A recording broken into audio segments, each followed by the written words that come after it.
Brasil violento. O país atinge a taxa de 30 assassinatos para cada 100 mil habitantes pela primeira vez na história.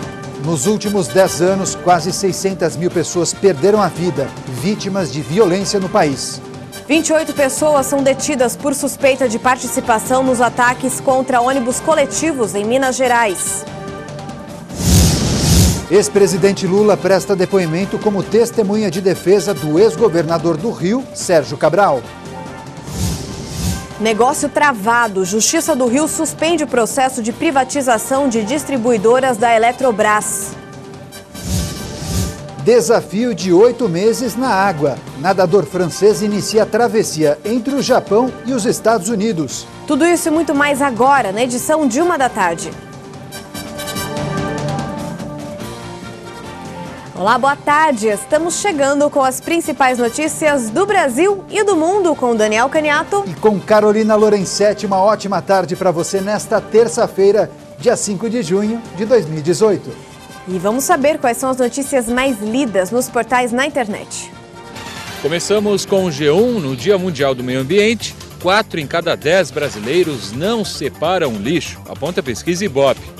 Poxa, é tanta coisa que jogamos por aí e nem imaginamos o destino.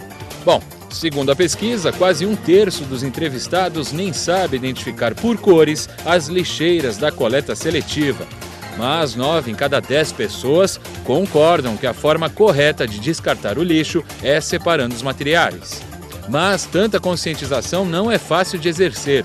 São poucas as cidades no nosso país que fazem coleta seletiva. E o pior, gente, lixo mal descartado contamina o solo, o ar, as águas, praticamente tudo.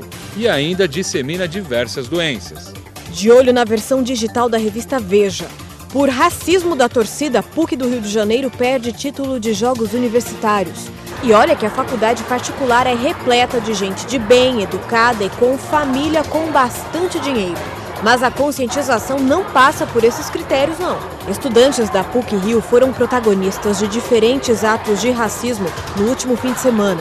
Os casos aconteceram, acreditem, durante os Jogos Jurídicos, em Petrópolis, na região serrana. Segundo relatos, parte da torcida da PUC teria atirado bananas contra estudantes de diversas faculdades, imitado animais para provocar alunos da UERJ e chamado uma aluna de outra universidade de macaca. Quem frequenta os jogos diz que os casos de racismo são frequentes. Os Jogos Jurídicos Universitários nunca foram um espaço confortável para pessoas negras. Nós estávamos sempre preocupados, a gente nunca consegue curtir os jogos jurídicos, né, sem ter uma preocupação a mais, sem ter que lutar contra esse tipo de coisa. Em nota, a Pontifícia Universidade Católica do Rio de Janeiro informou que tomou conhecimento das acusações pelas redes sociais. A instituição disse ainda que vai averiguar as informações. A liga que organiza os jogos tirou o título da PUC e suspendeu a universidade por 1 ano. Para fechar, boa notícia em destaque na BBC Brasil. Após terapia experimental, médicos dizem que mulher em estágio terminal está livre do câncer. Esta é Judy Perkins. Aos 49 anos, ela recebeu o prognóstico, olha só, de que viveria apenas 3 meses, já em estágio considerado terminal de um câncer de mama. Só que um tratamento experimental em que 90 bilhões de células vivas da própria paciente foram usadas para tentar curá-la. E deu certo. Com isso, ela retomou sua rotina, voltou a remar e curtir a vida. E o melhor, não há mais rastro da doença em seu corpo. O tratamento, segundo o Instituto Nacional do Câncer nos Estados Unidos, ainda é experimental, mas pode ter efeito transformador em todas as terapias de combate ao câncer. O Brasil atingiu a taxa de 30 assassinatos para cada 100 mil habitantes em 2016. Esse índice, no mínimo preocupante, foi alcançado pela primeira vez na história. Com mais de 62 mil homicídios, a taxa chegou a 30 vezes a da Europa, por exemplo. As informações constam no Atlas da Violência, que foi feito com dados do Ministério da Saúde. De acordo com um estudo elaborado pelo IPEA e pelo Fórum Brasileiro de Segurança Pública, nos últimos 10 anos, 553 mil pessoas perderam a vida, vítimas de violência no Brasil. A maioria dos países africanos fica de fora dessa lista de dados de alta qualidade, o que dificulta comparações mais amplas. Mesmo assim, as taxas de mortes violentas são muito mais altas nas Américas do que no restante do mundo. A Europa e a Oceania têm os números mais baixos, sem alterações entre 2000 e 2013. Dos países mais violentos em 2012, 13 pertencem à América e o Brasil é um deles. Apesar de a taxa de 30 já ser muito alta, há uma diferença entre as unidades da federação. No Sergipe, a taxa chega a 64,7, Alagoas 54,2 e Rio Grande do Norte 53,4 mortes a cada 100 mil habitantes. Já São Paulo tem taxa bem abaixo, 10,9 e Santa Catarina 14,2. Nos últimos 10 anos, a taxa que mais cresceu foi no Rio Grande do Norte, uma alta de 256,9%. E a que mais caiu foi no estado de São Paulo, queda de 46,1%. Apenas 7 unidades da federação conseguiram reduzir o índice. São Paulo, Espírito Santo, Rio de Janeiro, Mato Grosso, Pernambuco, Paraná e Distrito Federal. Outros 4 estados tiveram altas acima de 100%. Tocantins, Maranhão, Sergipe e Rio Grande do Norte.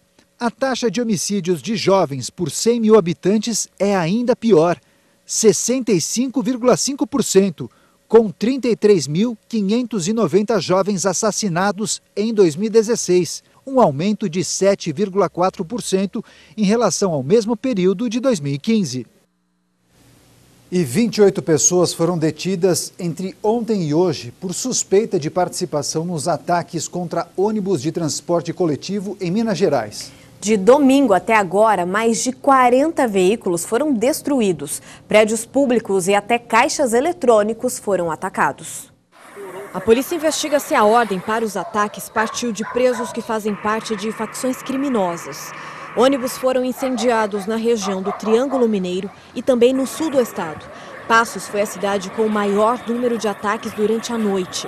Um veículo da CEMIG, a Companhia de Energia do Estado, também foi destruído. Em Alterosa, até uma usina de reciclagem foi alvo dos ataques. A polícia também investiga a possível relação com casos registrados no Rio Grande do Norte. O governo de Minas declarou que está trabalhando para resolver a situação e esclarecer o que está motivando os ataques. Já em Manaus, os ônibus do transporte público voltaram a circular depois de uma paralisação que durou uma semana. E na Bahia, a população saqueou a carga de uma carreta que pegou fogo. No Paraná, um incêndio atingiu mais de 100 veículos estacionados no Detran de Londrina. Agora, em um giro de notícias pelo Brasil.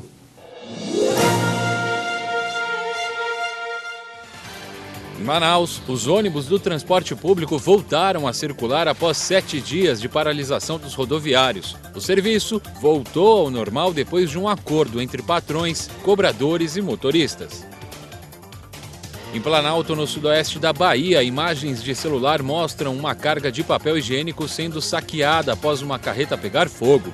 Além da carga saqueada, uma outra parte dos produtos foi destruída no incêndio. O motorista do veículo não ficou ferido. Em Londrina, no norte do Paraná, um incêndio atingiu o pátio do Departamento de Trânsito. Segundo a Polícia Militar, aproximadamente 130 veículos foram destruídos pelo fogo. Os bombeiros levaram 3 horas e meia para controlar as chamas. A polícia suspeita de incêndio criminoso.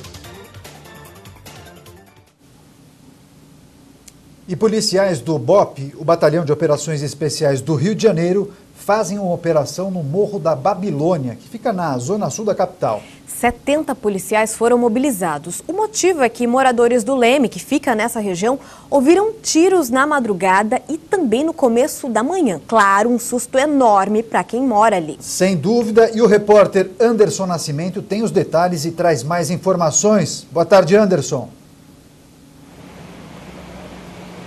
Boa tarde, Daniel e Carolina. Boa tarde a todo mundo. Realmente, mais uma manhã em que os cariocas acordaram apavorados.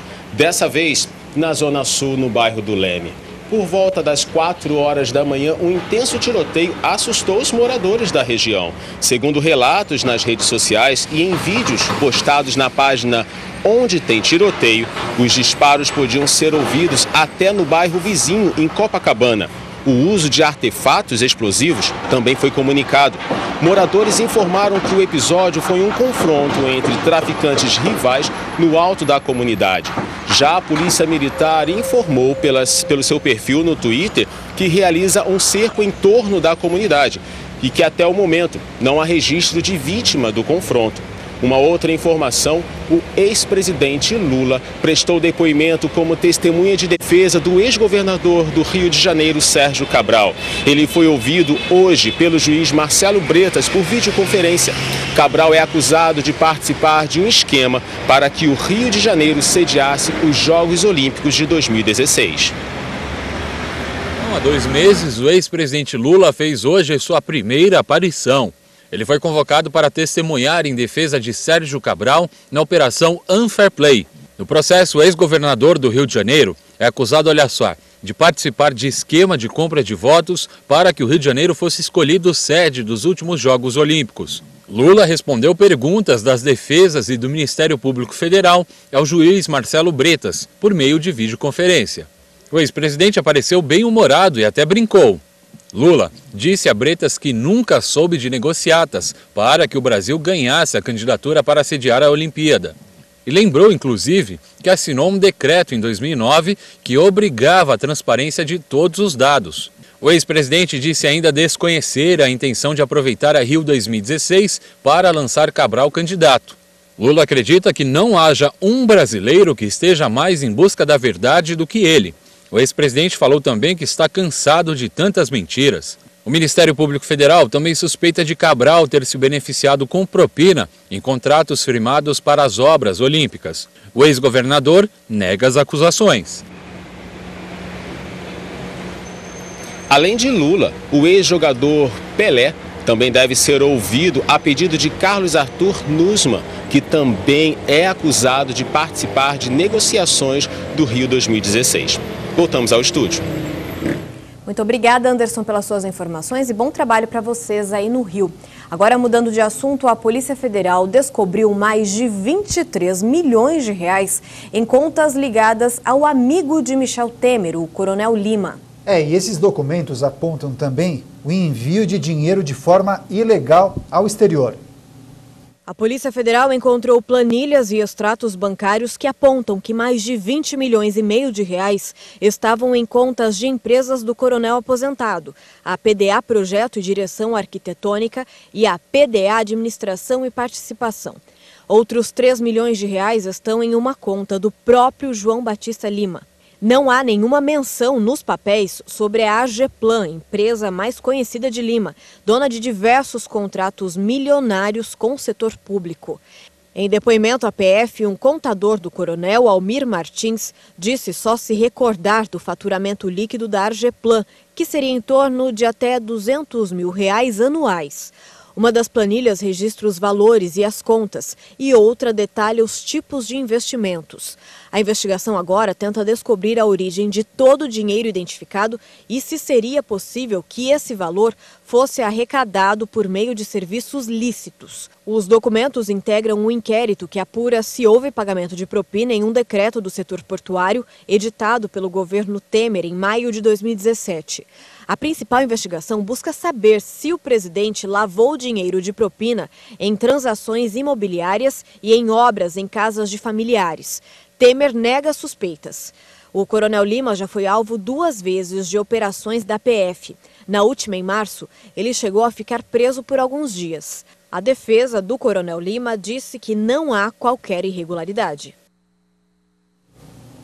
E você vai ver a seguir, negócio travado. Justiça do Rio suspende o processo de privatização de distribuidoras da Eletrobras. E ainda, desafio de 8 meses na água. Um nadador francês inicia a travessia entre o Japão e os Estados Unidos. Fique com a gente, nós voltamos já.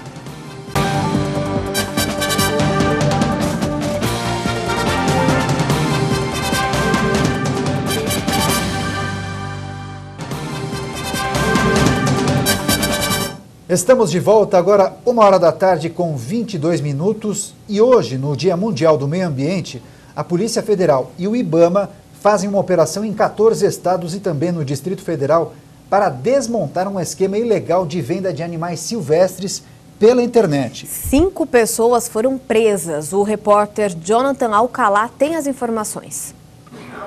Um papagaio, 2 pássaros pretos, um lagarto, 6 cobras, incluindo uma piton. Além de várias outras espécies de aves silvestres, foram apreendidas hoje na capital paulista. Todos os animais, segundo a polícia, estavam à venda na internet. A Operação Teia, que é o nome que o IBAMA deu para a operação, visa o desmantelamento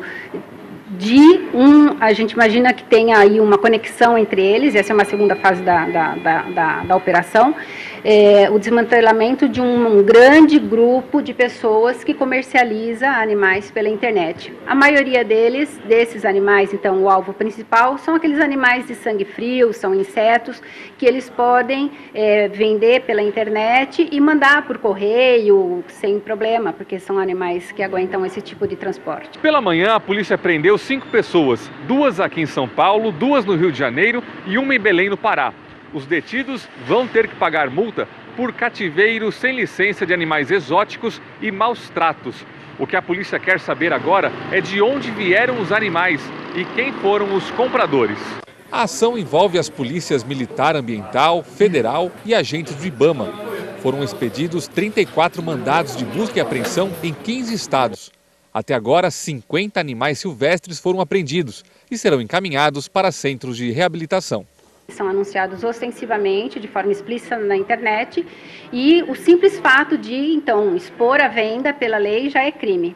Também é crime quem compra esses animais, e essa também é uma outra fase dessa operação, que agora, então, depois que nós analisarmos tudo que foi apreendido, as informações que a gente está apreendendo com todos esses alvos, a gente vai começar a ir atrás de quem comprou esses animais, porque essas pessoas, além de apreender esses animais que foram comprados, são animais comprados ilicitamente, essas pessoas respondem pelo mesmo crime que esses vendedores estão respondendo. E mandados de busca e apreensão dessa operação que a gente viu agora há pouco também foram cumpridos no Rio de Janeiro. Já em Alagoas, o manobrista foi baleado em uma briga com policiais. E em Minas, o vereador Wellington Magalhães foi afastado do cargo por suspeita de fraudes em licitações. Agora, em mais notícias pelo país. No Rio de Janeiro, 2 pessoas foram presas na operação contra o tráfico de animais.